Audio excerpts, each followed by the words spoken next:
Hello, it's another Maker Monday, and today is super special.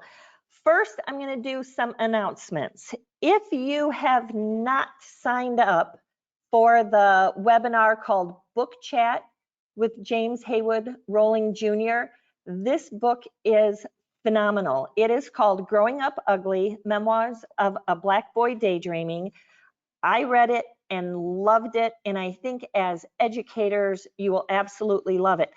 You may or may not know that James is the incoming NAEA president-elect, and fantastic. Here's the thing. We have 15 more books to give away, and if you sign up to come to the book chat, we'll try to get that book to you before it. March 22nd at 3 o'clock Central Time is when it's happening.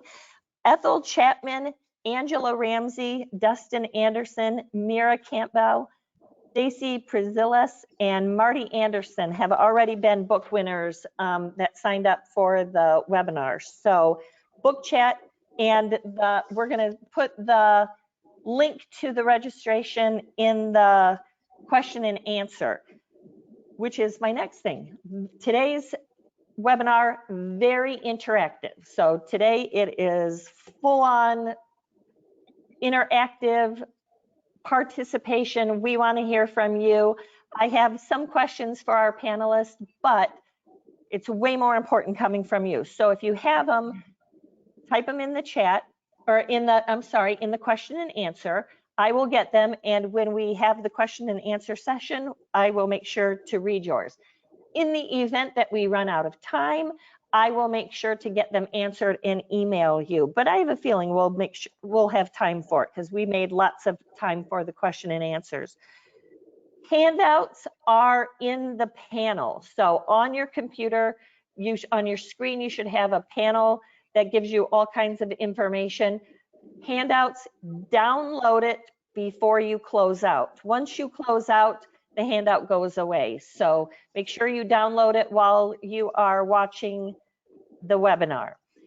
And lastly, when the webinar ends, sometime later this afternoon, you will receive an email that will have the PD certificate you can download.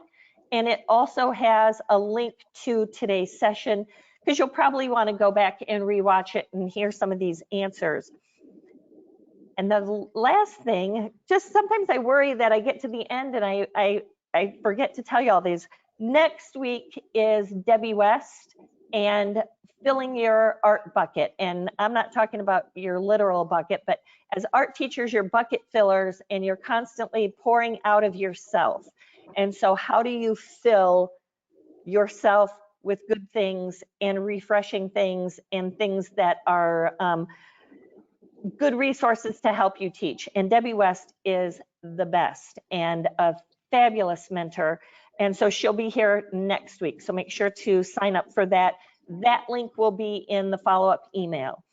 So I got all of that out in less than 4 minutes. And so with me today, I have Ivy Coleman and Kathy Barris. And both of these ladies happen to be, and honestly, when I first started talking, it was kind of an unusual way, but I'm like, oh my gosh, there's Ivy, I've got to ask her to do this. And then when I thought of adaptation in the art room, I'm like, well, of course I have to ask Kathy Barris. The irony is they are both National Art Education Association Special Education Teachers of the Year at different times. Ivy was last year, and Kathy, I think you were a few years ago, but I know it was in my lifetime, and they're phenomenal. So I have hands down the best. And so with that, I'm going to let each one of them share who they are and tell you a little bit about their story, and then we'll start asking some questions. So as they speak, if you think of something, go ahead and type it in. I won't begin the questions until both of them have shared a little bit. So Kathy, I'm going to go ahead and start with you. Welcome, and I'm happy to have you. Thanks, and I'm really happy to be with everybody too. You know, I sat and thought about where do you start to kind of explain who you are and where you came from. And I thought I'm going to take it way back to 1970 something. High school student, and I wanted to get out of study hall. So I found out that if I tutored kids with special needs in math class, I could get out of my study hall. And I thought that was just a dream come true. And I think that's where my love of working with all students really originated from. I've had the opportunity and honor to teach and learn with kids for the past 38 years in the public schools. And just this last fall, I retired, and it was with great sadness. But in a pandemic, when you're of my age and you have grandchildren, you really have to decide what really is important in life. And it was to be with my grandkids, and to be safe. So anyway, lots of different things occurred in my teaching career, and I know that we're going to answer some of these questions later on, but I want to let you know that in some states you can receive a certification that allows you this special ed add-on, and I know Wisconsin has it, and that there are several other states around us. But that add-on certification will allow your district to get some money back. So I became a cheaper employee for my district, and they love that. And it also, in another district, allowed me to grow my program. I went from part-time to full-time in 2 years because they kept saying, well, can you teach this kid? Well, of course I can. I didn't know what I was doing, but yeah, I can teach them art. And I think there's a lot of benefits to thinking outside the box and finding ways to grow your program and working with all students in various opportunities. So with that, I'm going to turn it over to Ivy. Okay, so I'm going to take it even farther back than that. I grew up in South Florida, and I'm the oldest of three, and both my brothers are special needs. Kris, I look crazy. Kris, the middle brother has a reading processing disorder, and so he not only reads everything back for us, but he only sees one word at a time. And then the youngest was born with Hallermann-Streiff disease and had cerebral palsy and is MID. And so I was surrounded by special ed children growing up. So it didn't seem unusual to me. It was natural. My mom is a rock star, and she immediately got her master's degree in special education so she could advocate for the boys, and ultimately became Dr. McMillan. And she was a home ec major. And so, I think one of the reasons I became an art teacher, so I could have all the beautiful, cool beads and fabric and paint and all the stuff that she made with her kids. I think that very much inspired me. My dad was an artist as well, and it's just natural. Whenever I'm asked to teach special ed children, it's not a second thought. And of course, they normally don't ask. They just bring them to us, mixed in with everyone else, and say go. And so it's a very organic process for me, a very natural process. So so that's my background, and that's how I approach it. So I hope that gets us started.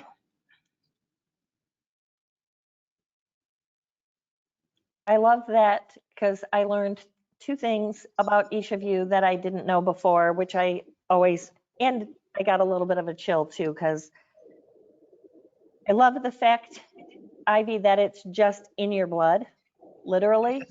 And I think that inclusion in the school helps children to not look at it as unusual. You know what I'm saying? And, Yes. And that's so super important.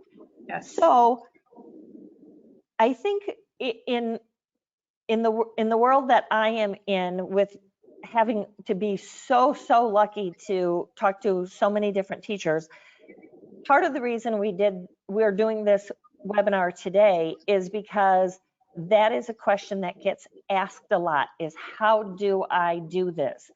And so first question is, how do I connect to each individual and the needs that they have? And so Kathy, I'm going to assign that question to you first.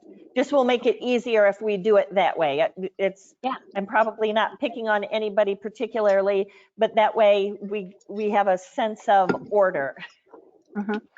And I jotted down some notes so I don't go off into too many tangents, but the first thing I guess I would suggest is you really need to know your students, what motivates them, what their interests are, and there's a number of ways that you can find that out.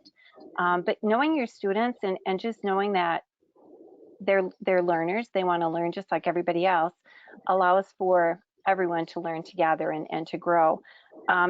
I look at a lot of things in my classroom as a universal design. So everyone can use the same tool.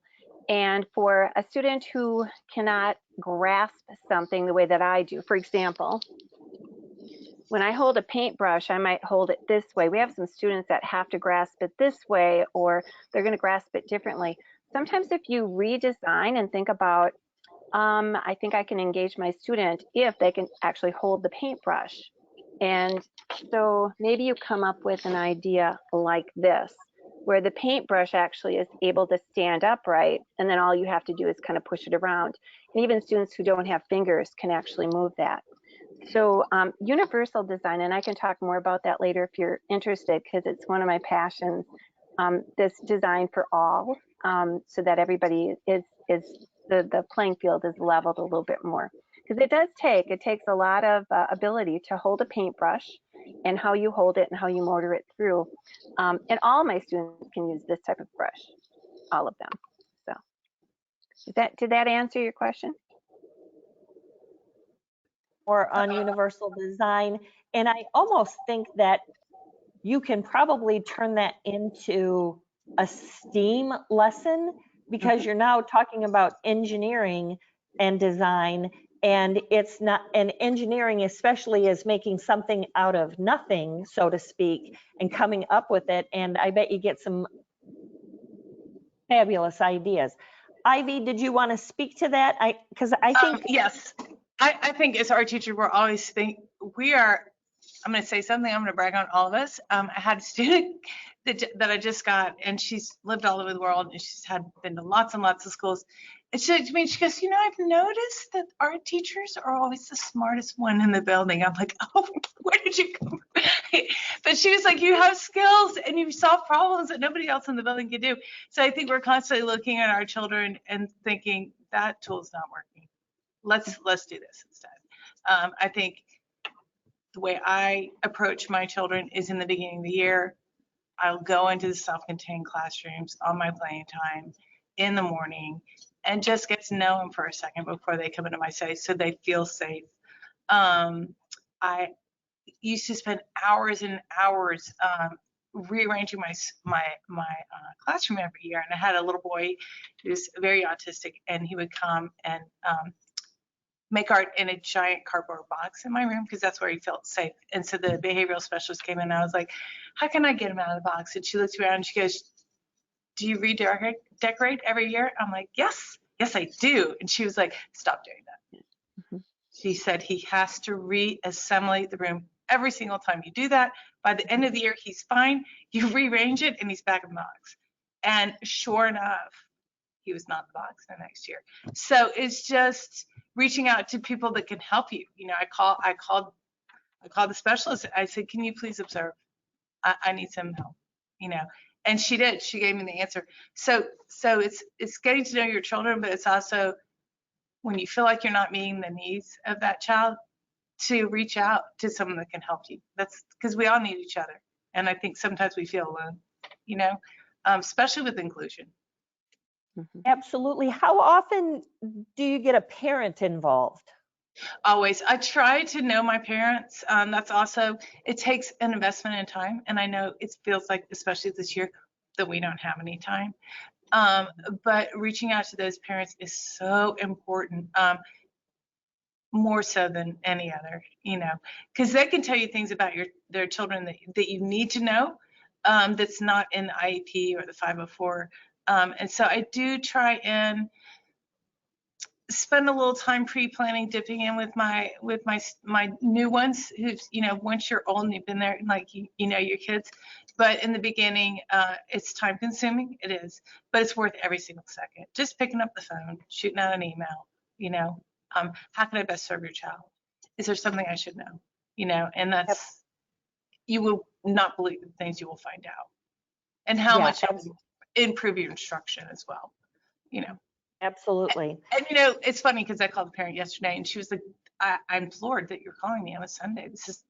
I'm just, thank you so much. And it was so interesting to watch that child walk into my classroom with the spring and stuff like, oh, she loves me enough to call my house on a Sunday.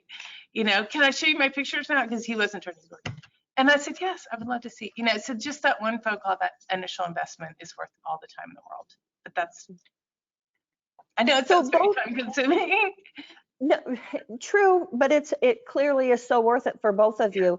So Worth it. both of you, I know, look at a lesson plan or what your curriculum and look at it like, how do I teach this to all students? But sometimes there are teachers out there that this is brand new to them. So they had an art room and now there's a student that has been included that has special needs. For them, how should they go about adapting a lesson plan? You know, what would be the, like, is there certain things that you would do? Like if I gave you a lesson plan, I think your brains could say, I can adapt this. And so talk me through a little bit about the process. And Kathy, we'll just start with you because Yes. Ivy just finished. Sure. Well, I don't know if it's as much about adapting the lesson plan as thinking about what's going to be best for the student. And maybe instead of having 2, 3, 5 goals that you want to accomplish, look at one. Which one is the most important? And which one can they actually have success and obtain? Because the last thing you want to do is overwhelm. Some of our students that have physical limitations, it's very fatiguing for them to motor through all the things that a regular student would go through. So again, you want to think about what is most important and scale back a little bit. We scaffold our lessons all the time. You know, we challenge our gifted kids. We want to make sure that we're really challenging them, and then we have something in the middle. But that lower piece doesn't necessarily mean that we're asking them to do less. We're asking them to do what's most for them. One thing that I found that's so successful for all of my students is this idea of layering. So if you're doing a watercolor painting, you're going to add other layers to it, whether it is a pre-drawing first, it might be something simple in marker, permanent marker, or it might be crayon. Adding texture in first and then putting watercolor over the top. And then when you're done with that and it's dry, maybe you bring yet another component in, and maybe it's an opaque paint. As soon as you start layering, your artwork is going to be more sophisticated. And it's interesting. I've shown my students who are in adaptive classes, even self-contained classes, and their artwork is beside my students who are in my general ed and my gifted classes, and you can't tell the difference. You cannot tell them apart because, again, think about how you're going to allow sophistication within that process. Always allow for choice. Make sure that you know, you're not simplifying things too much. Maybe your goal isn't necessarily to have students cut something. Maybe it's more about choosing where that composition goes. And maybe things are pre-cut. And you know, it's interesting, when I first started teaching, I thought, no, they have to do everything. And that's asking way too much.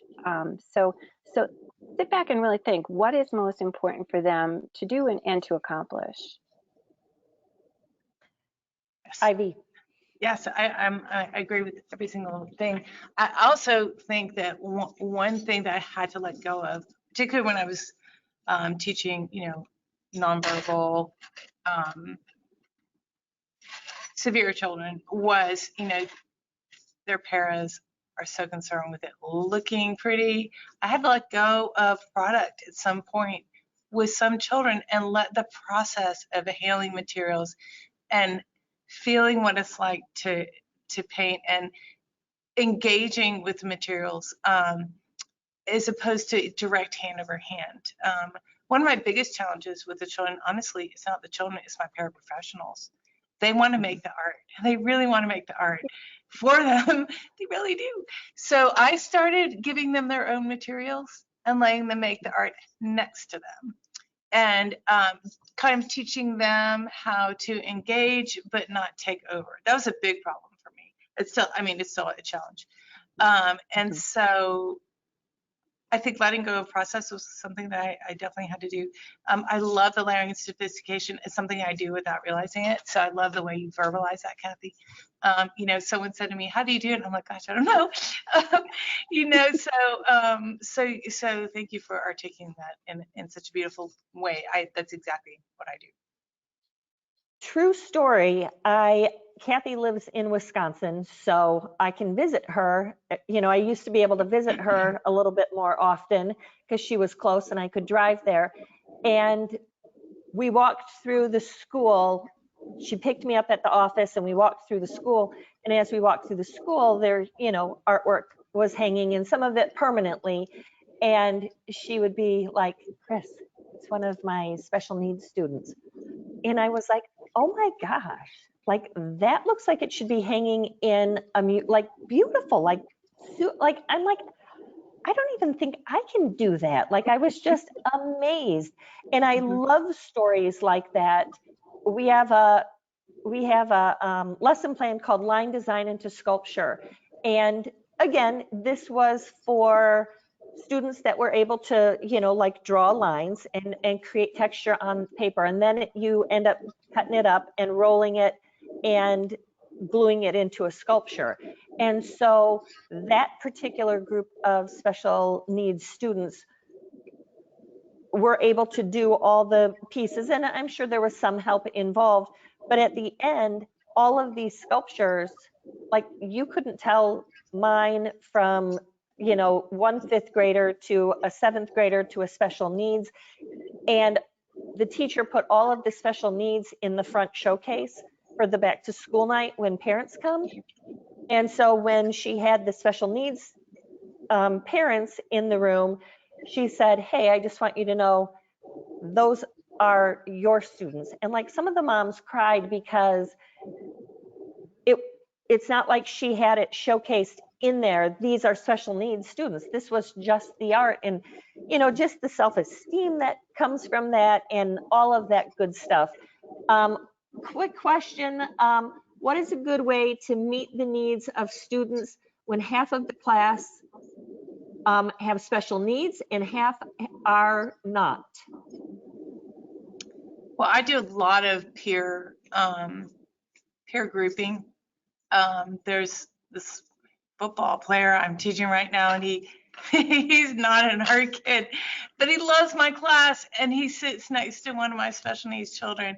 And every time I look over there, without even asking him, he's giving him direction and not doing his work, but he's giving him direction. And I think that this is one of the things that makes it so important that we have special needs children in our buildings and in these classrooms, is because by the time you get to high school, it's natural for them.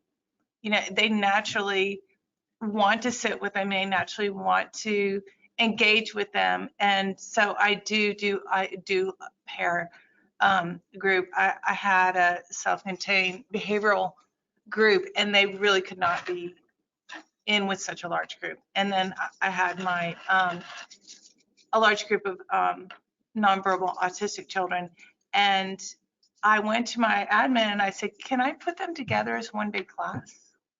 And so these BD kids who are really never allowed out and about got to be the heroes, the big guys, you know, and helped instruct. And so that was just a beautiful pairing. So sometimes, you know, if you get with the admin and do get some peer grouping, it's so powerful, you know. And so if you do have a half and half, then pair, you know, send them in pairs, you know, 2 and 2, you know, at a table or however your tables work or however your seating is.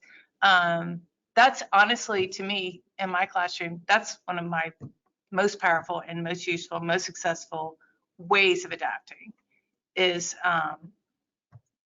with the children, peers. Yes. And Kathy, you do that too, don't you? Yes. And the one thing is we have to be careful about buddy systems because some kids will get burnt out. So conversations with kids, and I always bring in parents as well, so parents are comfortable with it. And I usually have a couple kids that are kind of standby. The last year that I taught, last school year, it seems like eons ago, I had a student, Trevor, who was in my self-contained art classes, and I wanted to, he was his second, we have them in middle school, we have them for an additional year because of special ed funding and education. And so instead of 3 years, we have them for 4 years. And it was Trevor's last year at DeLong, and he'd be moving to high school. And I thought, you know, we have to pull him. He's not getting pulled out for anything. And Trevor has autism, and he could blow up at any minute. And when he does, you have to clear the room. And it's partly a communication thing. He wouldn't harm you on purpose, but if he's frustrated, you better duck, because you're gonna get clobbered. And typically my room, because he had been there for 4 years, my room was his safe place. He always had to sit in the same seat. I never changed anything on the walls. I learned that the hard way too. And in fact, there was one particular red barn that I always had to be on one of the, I couldn't move it. It had to be exactly in the same place. And I like to change examples for my other students, but it was this one barn that always had to be there for another particular student that came in. But Trevor needed to sit in one particular space. And so I asked Justin, who sat next to him, Justin, how do you feel about sitting next to Trevor? And these are things that we have to look for, and these are things that we need to do. And you're going to be a role model and a co-teacher. And that's how I approached it. And the cool thing about this was Justin was a new student last year. He had never been to DeLong before. It's a fairly big middle school, so he didn't have a lot of friends. And it was first semester, and found out that he also had a brother who had special needs. So asking him to do this raised his self-esteem immensely. And parents called me too, and we had a long conversation. They were thrilled, parents on both sides. And the goal is for us to make sure that we're allowing peers to make friendships, and that's important too. Not necessarily the art room is for socialization, but it is for building relationships. And but there is a lot of pre-planning. I wouldn't say that, oh yeah, my kids come in and everything is fine and it's hunky-dory. It's a lot of pre-planning. It is. It might be with communication boards. I always have things set up ahead of time, especially for my kids with autism. They have to see the directions. Most of them can read quite well, or maybe it's an icon, a picture. It might be every student is different. It might be a checklist where they check off or they draw through different directions that they've done. They may come in later than the rest of the kids, so I can give some directions ahead of time and get everybody started. They may have to leave early because of transitioning in the hallway. So it's not like, oh yeah, this is a piece of cake, this is easy. It takes planning, but when it's done, it's amazing. And everybody's a winner. Like Ivy said, we absolutely need to build those relationships. It's so important for our community, for our school community, as well as our city community. You are right about go ahead, Ivy. The visuals that you're talking about, I do them. I wasn't necessarily like, I've just always done it. Like I have first, second, third, fourth, fifth, what we're studying, like a poster, like directions. So I kind of love it because my first graders will go, when do we do that? Or my fifth graders will be like, oh, remember, and so it strengthens their art vocabulary. They can look up and say, what is this? But it also provides, so it's not like saying to my special kids, and this is special directions for you. It's already there in place for everyone. So so that's how I approach that. I'm going to bring up one other thought too. A lot of us have this anxiety because, well, I'm on the board for the National Art Education Association. I have a little anxiety right now because I have 5-6 sessions that I am in charge of for the virtual conference. And this anxiety ends up hitting me when I don't know if this is going to work. I don't know what comes next. I don't know this. I don't know that. all of our kids in all of our classes have that same anxiety.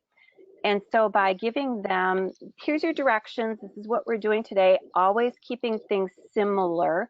They come in, maybe there's a warm-up drawing that you do, whatever you do to keep that the same brings down the anxiety. Anytime you see a blow up, it's anxiety induced.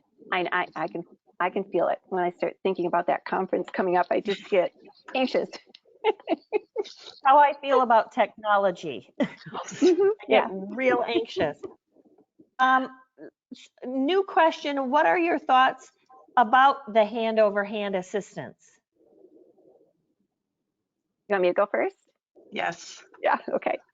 So yeah, I do it, but there's a couple different ways that you can do it and do it well. And I've worked with occupational therapists. For kids who maybe have cerebral palsy, sometimes everything kind of closes up on them. All you have to do is just lift their elbow, and you're going to find that their arm relaxes a little bit more. If they're in a wheelchair, it's interesting too. If they're in a wheelchair, part of that wheelchair is there to support them, to help them sit upright. Because I had one person say, "Oh, take them out of their chair, and they'll be able to move better." And that's not always true. That chair becomes part of their skeletal system to hold them together. But a lot of times that chair isn't really designed well enough so that they can get their elbow up and actually do work. So a lot of times, just moving that elbow becomes that hand over hand piece where they can make their own marks. It is really important for kids to make their own marks. If you're making marks for them, then it is not their artwork. And it doesn't matter what kind of marks they make. And there's lots of ways that you can make marks. For example, if you want them, and like I just said earlier, sometimes parents want them to make what I call representational art. They don't want to see the scribbles anymore. They want to see actual lines that define a space that, oh, that's what this is. And so I may use something, this is from Texas. I may use something like a cookie cutter, because that's going to provide a shape for kids. Now, I'm not going to choose a cookie cutter for them. They can choose whatever cookie cutter they want. That cookie cutter is going to draw lines for them, and later it could be cut out or, and then collaged onto something else. I mean, there's a million different ways that you can use it, but then the art becomes representational. You could do things like sponges if you need to do portraits, and kids can't draw a person because they're still at a scribble stage, and that's good, that's fine, but here's a shape that will begin the whole story of the family. If you wanted to do the whole entire family, it becomes representational, and the marks that go over these shapes are the students, and they're beautiful, they're gorgeous. So sometimes it's just reinventing. And then too, when you're talking about, and Kris Nasco has these are wiki sticks. So wiki sticks, and people have finally used them really well in the classroom. You can sculpt with them and make it three-dimensional, but you can also draw with them, and you'll see mine have a little bit of paper on them. So we draw right on the desk with them, especially with my students who are visually impaired. And they can feel the shapes and create whatever line design they want, putting paper over it, doing a crayon rubbing. You can still feel that crayon. Sometimes we bring the wiki sticks back on top too, but that crayon will allow them, they can move that, they can motor that, and yet it becomes a beautiful drawing. So lots of different ways. Yeah. I even have the oval sponges, the shape of the face that they could just paint with the skin tone and then print and let dry, and then they can collage the face on if they want to, or they can try and make their marks and draw. So I do a ton of stamping as well. And the wiki sticks is pure genius. I didn't even, that's genius. It is. Yeah. I have a recipe to make them, but it's way harder. Just buy them from Nasco. Okay. Way easier to buy from Nasco. Way to go, Nasco. Thanks for that beautiful plug. Promised we didn't make her say that. But it brings up, the hand over hand thing also brings up the way that you both are explaining it. And I've heard both of you talk about this. focusing on the abilities versus the disabilities. Ivy, talk a little bit about that. Okay, so I had a student who was just spectacular. Gosh, he was born without any arms or legs, and he'd never been in school before, and he is spectacular. And I was wiping the tables down, and I came to him, and he has a little nub and he has a little flat, right? Sure, you can put a picture of him. And so he put his little nub on and he'd never been in school. It's half in the middle of the there he is. He put his little nub, and he looked at me like, you know, and I was like, okay, you can go ahead. He jumped on the table and wiped the whole thing down himself. So when he went to draw, he had his own materials that, of course, we would sterilize in between. But his paraprofessional, believe it or not, I had a little gifted group, first grade, that I was working with. He did 1-point perspective in first grade. He did. But, you know, he holds the pencil in his mouth and he uses his nib to guide it, but she would hold the ruler for him when he was doing perspective. Like, she would line it up point to point for him, and then he would draw, pressing the pencil up against the ruler to learn how to slide it. He painted with his mouth, you know, but she would make sure the paint was right there for him. She was brilliant. She's one of the best. She's a former soldier, and she was just incredible.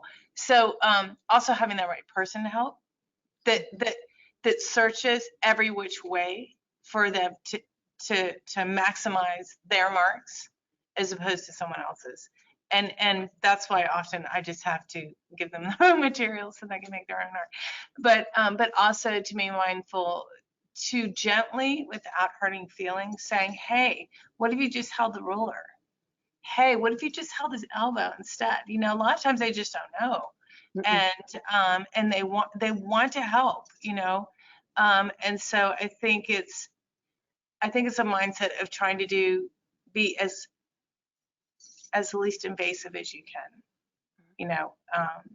So that's how Perfect. I approach that. And Kathy, you actually in the handouts have a whole handout on abilities versus disabilities. Yes, yeah. So instead of, and it's interesting, sometimes we set up the obstacles in our classroom, we set up obstacles in the world, and so not everybody can participate fully. And when you talk about universal design, you think about these curb cuts in the sidewalk, and they were actually designed for people in wheelchairs, but it's interesting that the person and the people that use it mostly are delivery service people. So so when we start thinking about how can you look at abilities and what people can do instead of what they always can't do, it's a better mindset. It's just a better mindset. So think about in the handout, it's attitude, behavior, perception, how you see things, physical, auditory, communication is a big one in everything that we do in the classroom, and then cognitive ability. And if you think about those, and then I wrote down teacher responsibilities, it's going to click for you. I mean, it's pretty simple. It's pretty simple. And I love that Ivy keeps talking about paras and how you can get them involved, because paras do want to help and make sure it looks pretty and it's representational. And in my classroom too, I always would set up art supplies for them. And a lot of times they'd say, oh no, I'm supposed to be here helping the child. And I said, you are, because you're going to be reteaching what I'm teaching in front. And if you don't, you know, sometimes the kids can't see it. And you let them know that they are teaching as well as you are. And then sometimes they'll come around. Some of them don't, because it's easier. Sometimes it's easier to do it for them. It's kind of like tying a shoe. You know, I'll just tie it for you. You can learn later. No. And a lot of the things that we're teaching in the school is that idea of independence, and that's going to be good for them later in life. Can I share a quick story? Yes, please. Okay. So when I'm trying to watch time too, when I first started working with this idea of adaptive art, I'd worked with kids with special needs for a long time, but I was in a small school district teaching elementary school, and it was on a cart. I had sometimes up to 8 classes a day that I ran to. My office was in a different building, so I'd fill all my art supplies in the back of my car, and then off I'd go with a little red wagon. And my first year teaching, I met Trisha, beautiful little girl in the wheelchair, nonverbal, cerebral palsy. And I really didn't know, and I was so young in my career, I really didn't know how to be the best teacher for her. She was always happy. She was always smiling. She was in second grade. She was thrilled. She had a really nice para who loved her dearly, who would do anything for her. But the problem is she did everything for her. She even signed her name, Trisha, to the artwork, and it was beautifully written. And, you know, I was so young and naive that I thought, oh, well, you know, she's getting artwork done. And I had a lot of other kids that I was trying to make sure that, you know, before I ran off to another class, I got everything cleaned up. And I think my focus was on too many things at once and not really thinking about Trisha. After teaching her for 3 years, when she was in 4th grade, Trisha wasn't smiling anymore, and especially in art class. She just sat there and she allowed the para to do everything for her. She had already learned that I'm not going to try because somebody's going to do it for me. And I mean, that crushed me so much when I thought, I really messed up on this one. I didn't do what I could do as a teacher to make sure that Trisha was successful. But again, if we aren't allowing our students to try and do these and get their hands dirty, what are we taking away from them? So it was a really tough lesson for me to learn. And I look back at that every time and think, oh, if I could just go back and work with Trisha. I just, you know, it breaks my heart yet a little bit when I think about her, because I wasn't thinking about her abilities. I wasn't thinking about what she could do. I was focusing on what she couldn't. You bring up a great point, though, in terms of sometimes there will be something that you do that doesn't work out. I don't want to call it failure because you learned from it, and so because of that, it's not. And we all know that that the art room is the safest place to fail. It is, and I learned that from art teachers, which is why I do art with abandon, because what's the worst thing that's going to happen? It turns out bad. I just made a self-portrait and my teeth are really creepy, but that's okay. You know what? Because you learn from it and you grow from it. And It's so true. They make you so much better teachers, because I had never taught hearing impaired children before, and I'd never had an interpreter in my space, and this is only 6 years ago. And that we had, I don't know if we were the school for the children, but we had quite a few. So all of a sudden I had, you know, a hearing an interpreter in at least every other one of my classrooms, and I'm have a lot of energy. I do. And so I'm teaching, you know, myself, and I look across at the interpreter, and I could tell she literally wants to kill me. And I stopped and I said, you need for me to be still. And she's like, please. And I said, and you need for me to slow down too. And she's like, please. But my teaching was so elevated because I'm sure the kids were like, what'd she say? What'd she say? So all of a sudden I was still. I slowed down. I had to be mindful. And it elevated me as a teacher. It made me so much better as a teacher. Just having that one, you know, person look across and go, oh goodness. So yeah, they do. those experiences do just make you so much better and it's so evident with you two. Another question, special education students are working at a different pace than regular students. What are some effective methods to maintain a consistent pace with all students? Well, I mean, there are a lot of 504s, you know, that aren't for children that were especially special ed, that says extended time on assignments. You know, sometimes it takes longer, you know. I try to keep the pace by abbreviating certain parts of the lesson for them, but sometimes it just takes longer, you know. That's not a good answer, I know, but that's. So here's something that here's something that works out pretty good. Again, remember when I said you've got 3-5 goals for your class? Abbreviate it, yes. You're going to abbreviate it. So what you're going to do is, instead of having them do 10 projects in the course of a semester, maybe it's only 3. And that's okay, because it's their best work. And I had one particular student, Bakke, who wanted to paint on her own, and it took her forever to get it done, but she was working so hard. It took her 3 times longer to complete something than anybody else in this classroom. That's okay. She was so proud of it at the end. And that's what's important. And I think we would, even with our GT kids, we give them more time. If you need more time to complete this because you're going above and beyond, you do it. So take out a couple. They're exceptional children. Like, I have a gifted one right here. So she's so talented. It makes me want to cry. She will complete 2 lessons to everybody's 5 because, she just is that gifted. I have to give her time. And it's worth it. Yeah. So sometimes you have to let them have their own pacing. Yeah. And too, I think as our teachers, we're flexible. And I think that's what we have to keep remembering, that just be flexible. It's going to be fine. It's going to be fine. Yeah. Love that so much. Yeah.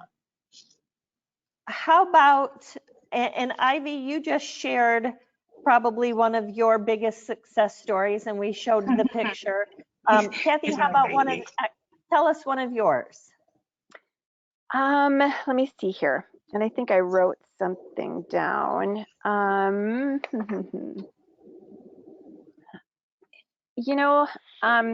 Okay.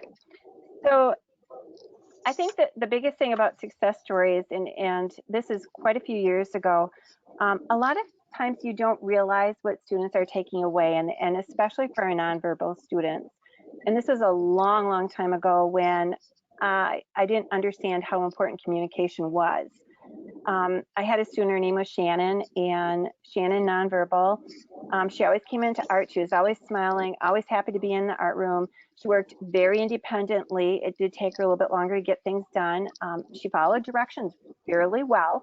A lot of non-representational art, a lot of mark making, which is okay. And we can kind of design around that too.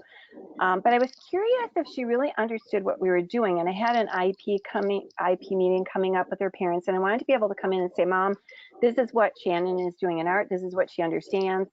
And so I put together a lot, before we even did a lot with PEX or Boardmaker, I put together some icons of directions as far as what we did in the art room. And this lesson went over probably about 3 days.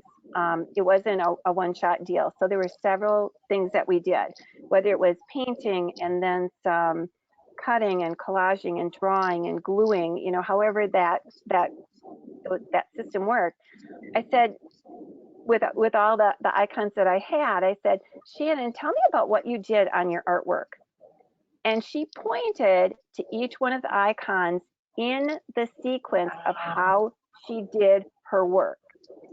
And I thought, oh, it's a fluke, and so I kind of let it go. And I said, good for you, Shannon. I mean, I was surprised, and I thought maybe it's how I put the board together. And then I said, how do you feel? And at the bottom, I had icons of sad, happy, proud. She kept pointing to proud, because she had done it all herself. She had signed her own name too. So I went back and I said, okay, I needed to know, did she really understand all the processes that we had done? And I said, can you tell me again how you made your artwork? She went through and she hit them in sequence again. And until that moment, because I had never allowed Shannon to really communicate with icons or words, and now we do it all the time. But I mean, this was so long ago. I thought, oh my gosh, why are we not doing more? We have a visual communication, obviously, with the artwork, but we really need to go back and think about allowing students to have a voice. However they share that voice, they have to be able to share their voice. So, I think too, when you're teaching nonverbal children, it's difficult. I open a lot of my lessons with elementary school with a book, with literature, and I can't remember what the book was, but I have a different mix. But I had a lot of my nonverbal boys, and they're rolling around on the rug, and they're, I'm thinking they're not hearing a word I'm saying, right? And the next week, one of my little guys comes, he was like, mouse. Well, the book was about a mouse. I was like, oh, they heard every single word I said. and so that was just such a great moment. I was like, I read it with zeal, and I don't read it any differently because I don't think that maybe they're listening or understanding. I power through like they're listening to every word, but for him to come in and just say that one word, I was like, oh my gosh, so you have to have faith in that in yourself, because I think we are hard on ourselves, and we do put pressure on ourselves, so that we are getting through, And I also want to mention too, Ivy brings up the whole idea of we are the solution. And I think we have to keep remembering we are the solution. Don't give up. Continue to reinvent. Continue to collaborate and network. In fact, it would really be nice if we had some way to network and find each other, because I don't have all the answers, and I love talking to other teachers because they'll say, oh, I've done this, and oh, that is amazing, how did you ever think of that? I mean, that's how we all become better at our teaching and our learning, is to listen to each other. So, but again, you are the solution. We just need to remember that. Yes.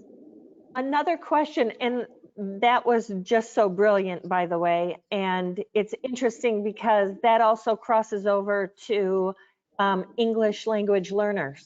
Yes. The visual literacy that happens in the art room helps those students. We were just talking about that with our new World Mosaic and Perspectives art curriculum, how that component helps those students. When is it appropriate to differentiate or develop an alternative lesson for a special needs student? Ivy, go ahead. If there's like, I do this for all my kids, so this is not just my special kids. I think when you see an anxiety level that's shutting him down, and he's not special needs, but I looked at him last week. I was like, you're not feeling this. And I was like, okay, this is what I'm gonna do. I want you to do this instead. Get your digital camera, hit the road, come back. And so sometimes I think when you see that, and I did this year. I had one of my special needs kids, and I didn't catch it in time. And I was like, I could see a tear. I was like, come with me, let's talk. I was like, this is too much. She was like, yes. I was like, okay, we're gonna paint. You love to paint? We're gonna paint. Let's put this away. And so I think if you see it causing them pain, you're like, it's time to switch it up, and that's usually when I come up with the alternative lesson, So that's Kathy? That's what I do. Yeah, I think anytime you see that frustration, we know, and especially those of us that are parents too, when that frustration is coming. You can feel it before you even see it.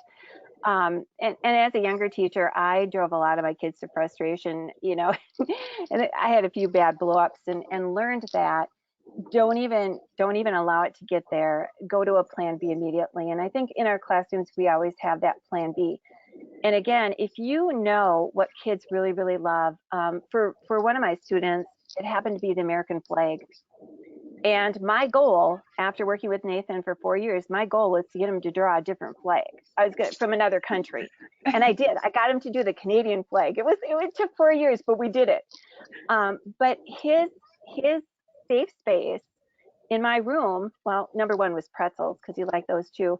But the other thing was, if he could include the American flag, that's another story.